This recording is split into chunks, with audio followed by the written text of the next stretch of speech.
This podcast is powered by the pros at Paschal Air Plumbing and Electric. Arkansas owned, Arkansas operated. GoPaschal.com. So we've kind of had a little bit of time to digest it. We talked about it a little bit in this first hour with this baseball season, and really I think the season was a success. It's just we're spoiled, and it's kind of expectations and at the end it does hurt, the taste in your mouth. You're like, oh man, it just kind of we did have bigger expectations, but all in all, I think it was a successful baseball season. How would you kind of sum up this 2023 baseball season? Yeah. I think that when you look back on it and take some time, in a few months looking back, this is a team that still won the SEC West, a team that was still ranked at one point number one in the country, a team that has the SEC Pitcher of the Year on it, and probably the best at this moment in time to ever play for Arkansas. And, you look at 2021 a little bit with Kevin Kopps on that team, and some people might say that team failed too, but at the same time, they accomplished a lot that I think people forget about because they didn't end the season in Omaha, didn't end the season with the trophy. And I think you're right. We get spoiled and we take that for granted because we're so used to them winning 40-plus games every single year. But baseball, as you know and as you realize, is such a game of momentum. And you have teams that just peak at the right time, and I think this Arkansas team started to just fatigue at the wrong time. And that happens in baseball. I mean, you look at the major leagues, and you can win 100 games during the regular season and lose the very first round of the MLB playoffs. So it happens to the best of teams. But I don't want to put past the fact that this team accomplished a lot during the regular season, and there were some individual accomplishments as well that shouldn't be overshadowed by the results of the Fayetteville Regional. No question about it. I had 4 years up there, and in 1 year we won the West, and the season didn't end the way we wanted it to, but we still won the West, and that's something this race you still remember that with that group of guys and going through it, and I know they will. One of my favorite moments this year was that Mississippi State Game 3, and not just because I was at it, but a little bit because I was at it. But we go down early, we come back, and everybody's fired up. We come back and win that game. What was your favorite moment of this Razorback baseball season? Well, I hate to steal your answer, but in fact, I went to 2 Razorback games as a spectator this year. The very first game of the season against JMU, because my mom and my dad are both JMU alum. But then that Mother's Day game as well with my mom, and being down and watching that team come back, it was really fun. And so I hate to steal it from you, but that was one of my favorite memories as well, because I got to witness it on Mother's Day with my mom in the stands. And it was an example of how this team continued to fight. And I know that some people don't want to believe that this team didn't have fight in them, but there were so many games where they won one-run games, or they were down and fought back. Didn't win all those, but they came back and they were close. They didn't just roll over and give up. And I think that that's the characteristic of this team, even though it fell short. And it was good to see. It was cool to see in that Mississippi State game. No, this team fought. That was something this team never did. They never did quit, and that's just a beautiful thing when you. That's just a testament to the coach as well. When the team goes out there and fights for him. Hey, Alyssa, with this ever-changing landscape of college athletics and this NIL deal, how confident, how comfortable, how do you feel about this baseball team the next 3, 4, 5 years? Do you think this baseball team's a team that's going to be able to compete at a high level and have expectations of Omaha, or do you think that they start to change these expectations the next 4 or 5 years? No, I think it changes, or I think it stays the same in terms of what the end goal is. And I think the biggest thing with baseball that's a little different from basketball and football is just the way the game is played, the culture, the foundation, that Dave and his staff have built that foundation, and Dave specifically since, I mean, you could go back to 2013, 2012, but really 2016, and all the 40-plus win games seasons that they've had. The foundation is there, and NIL is going to change it, but I don't think it's going to change it drastically. If anything, I think unlimited scholarships is a thing that baseball is looking at. There's a lot of NIL things that baseball can start to actually bring in more talent, can maybe convince some of those freshmen who get drafted out of high school but maybe in a lower round to come to college instead of taking the money and going pro immediately and get those guys on campus. So I think that's only an advantage to a sport like baseball that's a little different than football and basketball. Yeah, that's an interesting point. I think I agree with you with that. I saw where Justin Jefferson, the receiver from Minnesota, he cashed in. I want to say 140. Waddle got about 83. What are your thoughts on that? I think he deserves it. I like Waddle. I'm a Waddle fan. Are you liking that? And do you see if Miami, do they do something with Tyreek Hill this year, or do you think they let him play his contract out?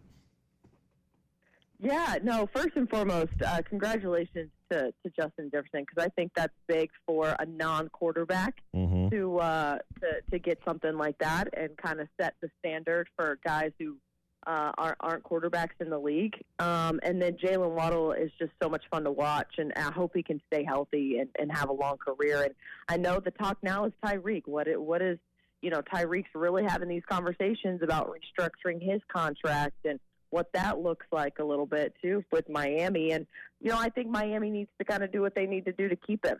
I mean, he's such a spark plug and energy guy for that team. And I don't think you lose a guy like that. I think you see the value in a guy like Tyreek. And, if I'm the GM and the managers in the room, I figure out what we can pay for him to keep him around for as long as possible.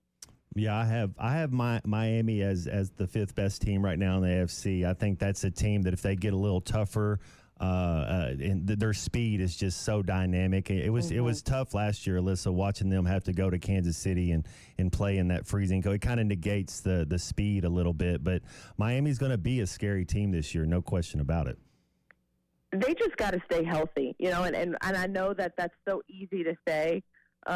But Miami just had so many tough breaks, specifically on the defensive side of the ball, to where you have teams like Buffalo who kind of stumbled a little bit early but then got it going towards the end. And this is just another example of it's all about how the team dynamic is at the right moment. I think Miami, if they were playing the way that they were playing through most of the season towards the end of the year, things might have been different.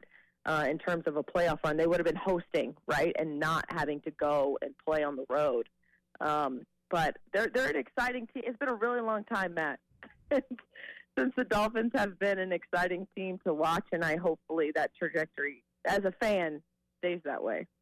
Yeah, no question about it. Well, something that's exciting that I'm a little jealous of. You get to go to Paris this summer and watch the Olympics. What are you looking forward to? How has this process been as you get ready to go over there and cover the Olympics? Yeah, I mean, the excitement is there for sure. But what's been really cool is the stories. And I've talked to you guys when I was at the summit, and I kind of told you we get to talk to all these different athletes. And it's really, the product and what we do with Pig Trail Nation is specifically about the Razorbacks, which I love. It's why I'm so passionate about my job, and I continue to do it. But it's been really cool to see this other side of sports, specifically with these Olympic sports that not a lot of people talk about all the time, year-round, and learn about some of these athletes. The Paralympians who I've gotten to meet and talk with have been really cool and inspiring with all their stories. And so not only am I excited to go to Paris and just experience that and the games and what that's going to bring, it's just been really cool to see a different side of athletics because I have such a Razorback bubble that I work and operate in all the time. To have that world open to me and those doors open to me to meet new athletes with new stories has been a really cool experience. Yeah, it's cool to see where those people work out and just kind of, it's the compounds or whatever, wherever they're just so pristine and just the work that these athletes have to do for this short amount of time. But, man, they really do. They really just kind of put it in, and they're 100% dedicated. Right, and just some inspiring stories. I mean, everyone has one. Even Simone Biles, who feels just, on top of the world right now in the way that her gymnastics is hitting at the right time. But, you know, there's a Paralympic swimmer that I've spent some time with and time with her parents who live in Little Rock and grew up in Little Rock, and she swims for Northern Iowa, but at 16 years old started losing her eyesight. And she's still swimming, and she will be in Paris. She hasn't qualified, but pretty good chance of her being in Paris. And as she's focused on just the swimming stuff, her mom and dad have really put a lot of work into figuring out like what this medical mystery is and what is going on with her eyesight and everything she's going through. And so, like, every element has a storyline, and from the athlete to the parents who make the sacrifices to help get that athlete to where they are. It's just, again, been really cool to learn so much more about these people that I've never met before. Well, we have the NBA Finals coming up. I don't know how much, Alyssa, you're going to be watching it, but is there anything you take away? I was talking with C Unit earlier, and you got Jordan Walsh. He's a former Hog that he probably won't play much, but he's there. He's taking it all in. Then you get Daniel Gafford from El Dorado, who's starting. Man, he's going to be a starter in the NBA Finals. And so that's kind of cool as an Arkansas perspective. And then you get this uber talented Hall of Famer type guys and Jason Tatum and Luka Doncic. And I don't know if Jaylen Brown, he's still got some, but Kyrie Irving, if he wins another championship, I think this solidifies him as an NBA Hall of Famer. How are you going to take him? Will you check any of this NBA Finals out?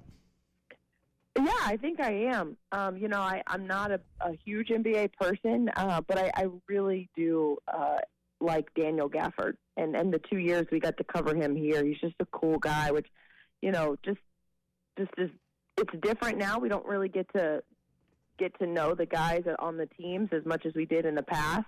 So I've always rooted for Daniel at every stop along the way, so excited to see if he could win his first ring. But it's been really, really cool for Arkansas as a brand to have that national spotlight in the NBA, not just this year, but over the past couple of years with Bobby and Moses. And, eventually Anthony Black and Nick Smith Jr. are going to get to a level where hopefully they're competing for championships. And, gosh, the Thunder's right there with Jalen Williams and Isaiah Joe. And the market is for the Razorbacks in Arkansas is priceless. And so it's been pretty cool to see the basketball program have that spotlight on the NBA scale. BetOnline is your #1 source for all your betting needs. Get the latest odds, lines, and matchup reports for baseball, boxing, golf, and more. BetOnline continues to be the fastest and easiest way to place your wagers, including live betting and your favorite casino and card games available to play right from your phone. Head to the website or use your mobile device to sign up today and get in on the action. Remember to use our promo code BELIEVE, that's BLEAV, for your 50% welcome bonus on your first deposit. Bet online, where the game starts.